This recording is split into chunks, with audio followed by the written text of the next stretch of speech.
Assalamualaikum warahmatullahi wabarakatuh. Bismillahirrahmanirrahim.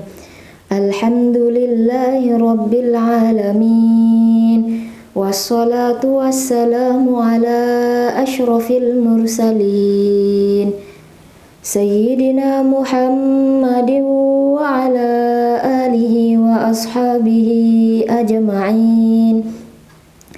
Subhanaka la ilma lana illa ma 'allamtana innaka antal alimul hakim. Amma ba'du fa inna asdaqal hadithi kitabullahi ta'ala wa khairal huda hudan nabi sallallahu alaihi wasallam wa syarral umuri muhdatsatuha wa kullu muhdatsatin bid'ah wa kullu bid'atin dhalalah wa kullu dhalalatin finnar. Wa qala al-musannifu rahimahullahu ta'ala wa nafa'ana wa iyyakum bi'ulumihi fid dharain. Amin. Alhamdulillah, kembali lagi kita bersyukur atas kehadirat Allah Subhanahu wa ta'ala karena masih memberikan kita kesempatan, masih memberikan anugerahnya kepada kita sehingga kita dipertemukan kembali untuk melanjutkan pengajian kita pada malam hari ini. Kemudian tak lupa pula kita mengirimkan salawat dan salam kepada baginda Rasulullah sallallahu alaihi wasallam. Allahumma salli ala Sayyidina Muhammad wa ala ali Sayyidina Muhammad. Nabi sebagai uswatun hasanah akacuy remadeceng dari makon nanaro kita sebagai umatnya agar kiranya mengikuti jejak Rasulullah sallallahu alaihi wasallam. Pemirsa Hilaluddin Channel yang sama-sama dirahmati oleh Allah Subhanahu wa taala.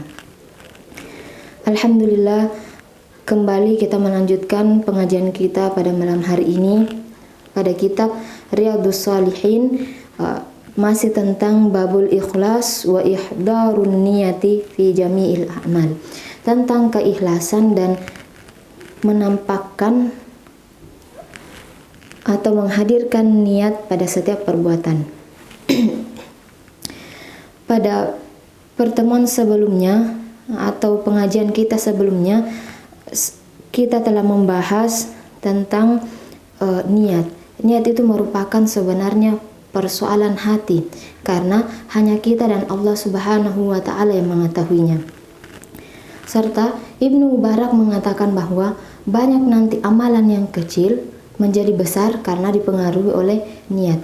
Begitupun dengan sebaliknya, bahwa banyak amalan yang besar akan tetapi menjadi kecil karena dipengaruhi oleh niat. Itulah pentingnya niat. Kita lanjut pada hadis pertama.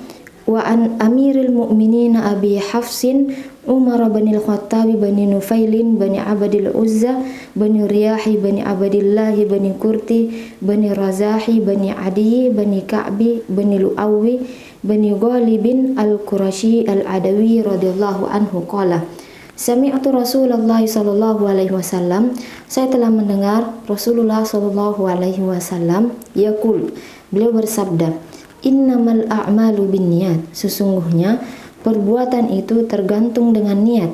Wa innama likulli imri'in ma nawa, dan sesungguhnya setiap perbuatan itu tergantung dari apa yang diniatkan.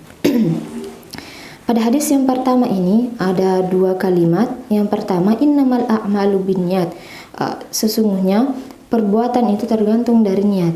Ini merupakan sebagai dasar atau sebagai pondasi yang harus kita miliki ketika ingin mengerjakan sesuatu. Dan yang kedua, pada kalimat kedua, wa innama likulli imri'in ma nawa, dan sesungguhnya setiap perbuatan itu tergantung dari apa yang diniatkan. Berarti ini adalah natijah atau hasil dari apa yang kita lakukan sesuai dengan apa yang kita niatkan. Faman kanat hijratuhu ilallahi wa rasulihi fahijratuhu ilallahi wa rasulihi. Barang siapa yang berhijrah karena Allah dan Rasulnya, maka hijrahnya itu untuk Allah dan Rasulnya. Wa man kanat hijratuhu lidunya yusibuha, dan barang siapa yang berhijrah karena dunia yang dikejarnya, awim mura'atin yankihuha, atau seorang perempuan yang ingin dinikahi, fahijratuhu ila ma hajara ilaihi, maka hijrahnya itu akan memperoleh apa yang diniatkan pada hijrahnya. Muttafaqun ala sihhatihi. Bahwa pada hadis ini Nabi Shallallahu Alaihi Wasallam menjelaskan hijrah dengan niat yang baik, yakni karena Allah Subhanahu Wa Taala, diulang oleh Rasulullah Shallallahu Alaihi Wasallam, diulang pada kata Rasulullah Shallallahu Alaihi Wasallam, yakni Nabi Shallallahu Alaihi Wasallam menjelaskan hijrah dengan niat yang baik, yakni karena Allah Subhanahu Wa Taala, maka pada hadis tersebut terjadi pengulangan. Karena ketika seseorang berhijrah dengan niat karena Allah dan Rasulnya, maka tentu yang didapatkan adalah Allah dan Rasulnya. Akan tetapi berbeda dengan pada contoh selanjutnya, barang siapa yang berhijrah karena lidunya yusibuha, karena dunia yang dikejarnya, bisa saja harta, ataupun awim mura'atin yankihuha, atau seorang perempuan yang ingin dinikahinya, tidak terjadi pengulangan. Langsung saja Rasulullah SAW mengatakan fahijratuhu ila ma hajara ilaihi, maka hijrahnya akan memperoleh apa yang diniatkannya. Sebagian ulama mengatakan bahwa kenapa tidak terjadi pengulangan, karena kenapa tidak terjadi pengulangan pada sebab orang yang ingin hijrah karena dunia ataupun perempuan, karena itu merupakan niat yang salah, sehingga tidak penting untuk diulang kembali. Pemirsa Hilaluddin Channel yang sama-sama dirahmati oleh Allah Subhanahu wa Ta'ala. Nah, berkenaan dengan permasalahan hijrah ini merupakan suatu amalan yang sangat berat. Mengapa berat? Karena sesuai dengan pengertiannya dalam bahasa Arab, hijrah itu artinya berpindah atau meninggalkan segalanya, melakukan pekerjaan ataupun meninggalkan pekerjaan yang satu kepada pekerjaan yang lain. Menyangkut masalah hijrah ini sebenarnya terbagi tiga. Yang pertama ada hijratul makan, yaitu hijrah karena tempat. Bahwa ketika seseorang ingin hijrah ataupun berpindah dari suatu tempat yang buruk ke tempat yang baik, maka itu juga disebut dengan hijrah. Akan tetapi hijrahnya ini disebut dengan hijratul makan, hijrah tempat. Nah, hukumnya orang yang berhijrah atau orang yang berada pada posisi ini adalah wajib, karena pada hari akhirat nanti orang-orang akan ditanya oleh Allah Subhanahu wa Ta'ala. Maka jawaban orang-orang tersebut mengatakan al-mustad'afina, atau kami di dunia termasuk orang-orang yang lemah. Makanya Allah Subhanahu wa Ta'ala mengatakan dalam Al-Quran, alam takun ardullahi wasi'atan fatuhajiru fiha, bukankah bumi Allah Subhanahu wa Ta'ala ini luas, maka mengapa kamu tidak berhijrah? Maka hijratul makan, dari tempat yang buruk ke tempat yang baik, maka hukumnya adalah wajib. Karena bisa saja jangan sampai ketika kita berada pada tempat tersebut, jangan sampai kita terjerumus sehingga jauh kepada Allah Subhanahu wa Ta'ala. Akan tetapi pada persoalan lain lagi, ketika seseorang ingin berhijrah dari tempat yang baik ke tempat yang buruk, apakah bisa? Nah, ulama menjelaskan bahwa hal itu bisa saja terjadi, boleh saja kita laksanakan, akan tetapi harus memenuhi 3 syarat. Syarat yang pertama, ayyakuna indahu ilmun yadfa'u bihi asyubahatu, yaitu adanya ilmu yang dimiliki yadfa'u bihi asyubahatu, untuk menghindarkan diri dari syubhat. Karena kalau tidak memiliki ilmu syubhat, bisa saja kita melupakan Allah Subhanahu wa taala, meragukan akhirat dan lain-lain sebagainya. Karena hal ini adalah musibah dalam agama. Nah, syarat yang kedua adalah ayyakuna indahu ilmun dinun, yaitu orang tersebut harus mempunyai ilmu agama, yuhni minasyahawati, itu terhindar dari syahwat. Karena tentu saja beda tempat pasti beda budaya.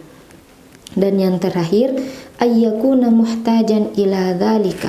Muhtajan berarti kita butuh. Contohnya misalnya ketika kita belajar di suatu negara, akan tetapi negara tersebut tidak memiliki jurusan atau tidak ada tempat untuk mempelajari ilmu tersebut, akan tetapi tempatnya hanya ada di luar negeri, maka kita bisa pindah ke tempat tersebut, akan tetapi harus tetap memperhatikan syarat yang pertama dan yang kedua. Begitupun dengan orang-orang yang sakit atau ingin berobat.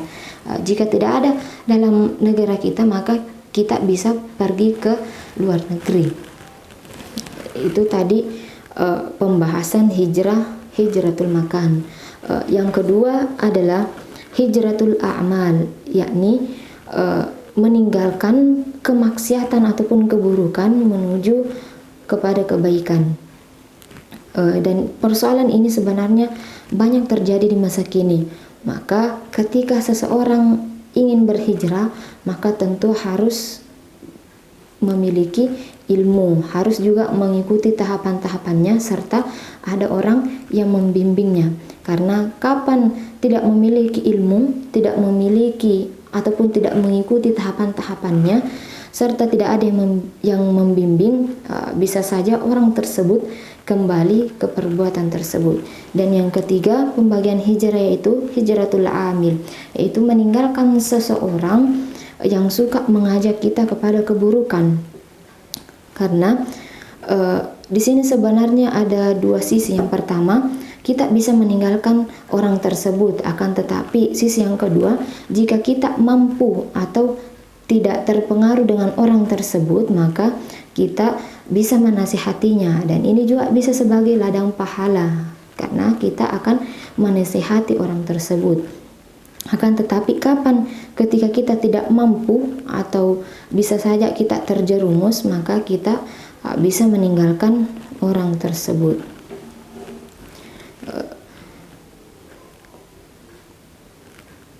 Pemirsa yang sama-sama dirahmati oleh Allah Subhanahu wa taala. Inilah pembahasan tentang hijrah. Dan saya teringat sebenarnya pesan Guru Tak bahwa janganlah ingin diwarnai atau janganlah ingin mengenai persoalan tersebut, bahwa saya teringat pesan Guru Tak mengatakan bahwa jangan ingin diwarnai, akan tetapi kamulah yang mewarnai. Maksudnya apa? Jangan dipengaruhi oleh orang lain, akan tetapi kamulah yang mempengaruhi orang lain. Inilah pembahasan hijrah pada malam hari ini. Nah, kenapa hijrah juga sangat penting? Karena ini menyangkut tentang keistiqomahan kita dalam mengerjakan sesuatu atau dalam mengerjakan kebaikan. Mungkin inilah yang sempat saya sampaikan pada malam hari ini.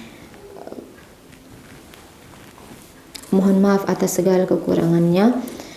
Wa an ummil mu'minina ummi abdillahi Aisyah radhiyallahu anha qalat qala Rasulullah sallallahu alaihi wasallam yaqsu jaisyun al-ka'bata fa idza kanu bi baida'a minal ar ila akhir wallahu a'lam bissawab. A'udzubillahi minasyaitonirrajim. Bismillahirrahmanirrahim. Allahumma faqihna fid din wa 'allimna bit ta'wil. Allahumma aghnina bil ilmi wa zayyana bil hilmi wa akrimna bit taqwa wa jammilna bil afiyah. Rabbana atina fid dunya hasanah wa fil akhirati hasanah wa qina adzabannar. Wa salamun alal mursalin walhamdulillahi rabbil alamin. Al-Fatihah.